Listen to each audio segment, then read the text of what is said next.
So the way that these livestock supply points work is that any producer that's in the affected area can come to this location.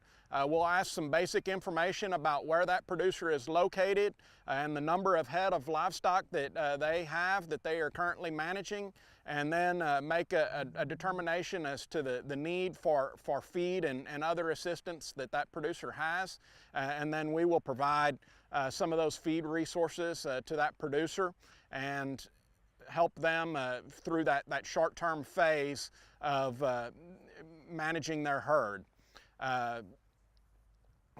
The donations for feed that come through this location are provided for by the generosity of livestock producers across the state that are in unaffected areas. The outpouring of support and contributions to these disaster areas is truly phenomenal. We have people, coming from, close to the Red River down here to deliver hay to support the needs of local producers. And so managing that can be extremely tedious.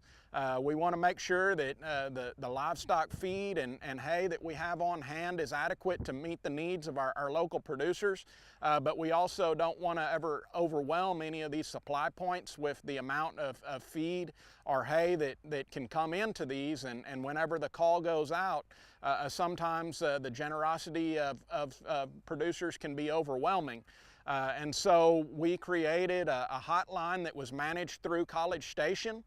And by utilizing that central resource, we could best determine where those resources needed to be deployed up and down the coast during Hurricane Harvey, because this was only one of 13 other livestock supply points that got stood up during the Hurricane Harvey relief effort.